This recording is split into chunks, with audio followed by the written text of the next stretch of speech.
अस्सलाम वालेकुम दोस्तों हींअर अॼुकल्ह चर्चो आहे सावणी जो, बरसातुनि जो, गर्मी जो ऐं माण्हू सोशल मीडिया खे त खयों बीठा आहिनि। बसि केॾी महिल इहो आहे त किन खे त सावणी जा बरसातुनि जी जेका जाम शौक़ु आहे त बरसाति ते, ऐं किन खे वरी डपु आहिनि त को नुक़सान न थिए। हिकिड़ो अजीब आहे माहौल पंहिंजे उन में त चाहियूं बि था त बरसाति थिए, पर इहो बि चाहियूं था त रहम वारी थिए, को नुक़सान न थिए।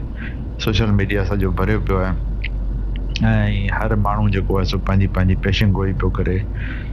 सो इन करे मूं अॼु हींअर आउं हुतां मटियां पियो त वरी मूंखे बि ककर वग़ैरह ॾिसण में अचनि था। हाणे हिते त ज़ाहिर हींअर आहे त ही साउथ वेस्ट मानसून त हाणे घणियूं बरसातूं इंडिया पाकिस्तान ते हाणे थी, हिते घटि थी हाणे, पर हिन साल का घटिताई कोन थी आहे। ईस्ट मलेशिया में त ॾाढा मींहं वेठा आहिनि अहिड़ा जो बसि फ्लैश फ्लड अचो वञनि। हाणे इन ते मूंखे बरसातुनि जूं ऐं ॻाल्हियूं ॿुधां थो त वरी पोइ नंढपण यादि थो अचे। ॾाढी मरूम हूंदी हुई, मुंहिंजी ॾाॾी जी जेका सौट पई थी गुज़ारे वई, उहा 74 में। सो उन खां पहिरीं असीं नंढड़ा हूंदा हुआसीं, 10 साल 12 साल जी एज, 9 साल 8 साल। त उन में जॾहिं जून जो महीनो ईंदो त उते मीरपुर ख़ासि ऐं लाड़ वरी ॾखिणी सिंध में त वरी झुड़ थींदो आहे हिकिड़ो तकिड़ो तकिड़ो, ओलह ॾखिण खां ईंदो आहे, वरी अपोज़िट डायरेक्शन में लो क्लाउड्स हूंदा आहिनि। त ॾाॾी चवंदी त भाई उब पई हले, त उब आहे, उब पुछंदो त ॾाढी उब छा आहे, त चवंदी उब जेको माना ख़ाली ककर, हाणे इहे वञनि पिया भरिजण जे लाइ, उत्तर वेंदा भरबा, पोइ भरिजी जॾहिं मोट खाईंदा त पोइ अची हिते वसंदा। सो जून ऐं पछाड़ी में या हिन में जुलाई जी शुरूआति में वाक़ई इहा उब हलंदी आहे, ककर हल्का लो क्लाउड्स वेंदा आहिनि अरबी समुंड मां इंडिया वारे पासे। ऐं पोइ वाक़ई जॾहिं इहो सावण शुरू थींदो आहे 15 जुलाई ते, त पोइ इहे अची सावण जे महीने में मींहं बि थींदा आहिनि हिते। सो इहो सोचमि पियो त इहा पुराणी जेका ॻाल्हि आहे इन में इनखे कीअं एक्सप्लेन कजे त इहो छा आहे। त इहो हिकिड़े दफ़े मूं ॾिठो त इन जी एक्सप्लेनेशन छा आहे, त ख़ाली जुड़ वञे पियो, ख़ाली उब वञे पई, वरी भरिजो अचे थी। सो इहो त हाणे उन पुराणे नमूने में एक्सप्लेन कयो न वॾनि, पर इन जी एक्चुअली साइंटिफिक एक्सप्लेनेशन बि आहे।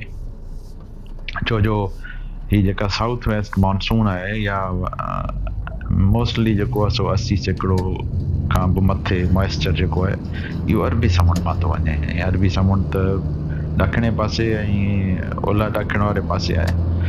त पोइ उतां जेको आहे सो सी टेम्परेचर जेको आहे सो थोरो वधे थो, त पोइ उतां या उब निकिरे थी, घिम निकिरे थी, त इहा जेका असां वञे थी इन पासे हिंदुस्तान वारे पासे, हिते गंगा वारा जेके इंडो गैंजेटिक रेंज आहे उते, मतिलबु लाहौर खां वठी दिल्ली उत्तर प्रदेश इन एरिया में, त पोइ उते जेको परियां वरी हिमालय जा जबल अचनि था त इहो मॉइस्चर वञी उते अकोमोलेट थो थिए, ऐं ककर ऐं इहे सभु जेको आहे सो घाटो थियो थो वञे।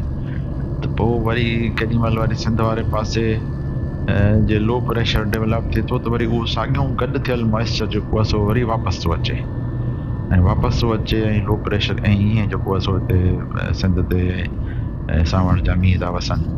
त पाण वटि इहा जेका पुराणी ॻाल्हि आहे त ही ख़ाली ककर वञनि पिया, ख़ाली उब पई वञे, वरी उतां भरिजी मोटंदी, इन में हक़ीक़त बि आहे त इहा वाक़ई बि उतां भरिजी थी मोटे।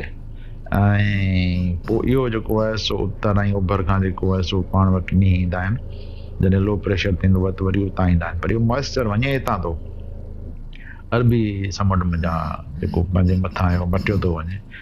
सो इहा पुराणी ॻाल्हि वाक़ई दुरुस्त आहे हिकिड़े तरीक़े सां, त इहा मानसून या इहा चौमासी जेका असां इहो मॉइस्चर आहे अरबी समुंड जो, पर उहो वञी हिते गॾु थियो ऐं पाण वटि मोट खाई थो अचे। बहरहाल इहा त पुराणी ॻाल्हि हुई। वरी अॼुकल्ह हर को जेको आहे सो हींअर कल्ह ॿुधमि त का वार्निंग इशू थी आहे पाकिस्तान जे महकमा मौसमियात वारनि खां त 4-5 जुलाई खां वठी 8 जुलाई ताईं मींहं वसंदा। ख़बर नाहे, थी सघे थो हुजे, आउं त माहिर कोन आहियां मौसमियात जो। आउं ॾिसंदो आहियां छो जो हाणे ॿनी ॿारो त मुंहिंजो बि आहे, त पोइ हुनजे जे लाइ आउं थोरो पंहिंजी स्टडी बि कंदो आहियां त छा आहे तफ़सील कीअं आहे, मामिलो कीअं आहे। त गुज़िरियल हफ़्तो 10 ॾींहं में कुझु मुतालियो कयो हुअमि त उहो मूं हिकिड़ी ॿ पोस्ट बि कई आहे। पर हाणे उन में जेको मूं मुतालियो कयो उहो त थोरो का मुख़्तलिफ़ ॻाल्हि थो चवे। हाणे ख़बर नाहे त दुरुस्त केरु आहे। मूं जेको मुतालियो कयो उन में त एल नीनियो ख़तमु थी वियो। एल नीनियो माना ख़ुश्क मौसम हूंदी आहे, उहो ख़ुश्की खे प्रोमोट करे थो। ऐं ला नीनिया जेको आहे सो वरी बरसातुनि खे प्रोमोट करे थो। हाणे एल नीनियो जेको आहे सो त ख़तमु थी चुको आहे जून में, पर ला नीनिया अञा शुरू कोन थियो आहे। उहो शुरू थींदो वञे अगस्त जी पछाड़ी में, अधु खां पोइ। त पोइ वरी जेको आहे मानसून चौमासी त पाण वटि 15 सेप्टेम्बर ताईं हली ख़तमु थी वेंदी आहे, पोइ त हवाऊं मोट खाईंदियूं आहिनि। त हाणे उहो अगरि उन टाइम ते डेवलप थींदो त पोइ यकदम में थींदो या आस्ते आस्ते थींदो, इहो नथो चई सघिजे। चांस इहो आहे त उहो थोरो आस्ते आस्ते डेवलप थींदो, यकदम में टेम्परेचर कोन हुनजो वधंदो आहे पैसिफिक जो। छो अगरि आस्ते आस्ते थो वधे त जेसीं वञी हू पंहिंजो फुल इफेक्ट ॾेखारींदो तेसीं त मानसून पंहिंजी ख़तमु थी वेंदी। त पोइ उहा हिन साल त उहो कोन ॾेखारे सघंदो एतिरो जेको लानीना आहे। पर इहो बि ॾिसबो आहे त इहो हिकिड़ो फैक्टर कोन्हे, ॿिया फैक्टर बि आहिनि जीअं इंडियन ओशन डायपोल आहे। हाणे उहो बि वरी चवनि पिया त इंडियन ओशन डायपोल जेको आहे हिन साल तक़रीबन न्यूट्रल आहे, माना उनजो इफेक्ट आई कोन्हे थ्रू आउट पछाड़ी ताईं। उन खां पोइ हिकिड़ो ॿियो फैक्टर आहे मदन जूलियन ऑसिलेशन। उहा बि जेका आहे सा हिन वक़्तु न्यूट्रल आहे, पर चवनि था जुलाई जी 15-20 खां पोइ उहा थोरो मथे थींदी, माना पोइ मॉइस्चर खे प्रोमोट कंदी, बरसातुनि खे प्रोमोट कंदी। हाणे उहो केतिरो थो करे उहो त हींअर कोन थो चई सघे। मूं जेको मुतालिक़ कयो मूंखे किथां इहा ॻाल्हि कान मिली त उहो मदन जूलियन ऑसिलेशन जेका उहो टेम्परेचर एतिरो थी वेंदो जो घणा मींहं वसाए। सो हाणे ला नीना एल नीनियो वारो सिचुएशन उहा न्यूट्रल आहे, ऐं हू जेको इंडियन ओशन डायपोल न्यूट्रल आहे, ऐं मदन जूलियन ऑसिलेशन बि जेका असां हिन वक़्तु न्यूट्रल आहे। पोइ 15 जुलाई खां पोइ वञी आस्ते आस्ते मथे थींदी। त पोइ मूंखे त कोन थो लॻे को अहिड़ियूं अलाह पनाह ॾे को तूफ़ानी बरसातूं या अहिड़ियूं सिंध में थियनि।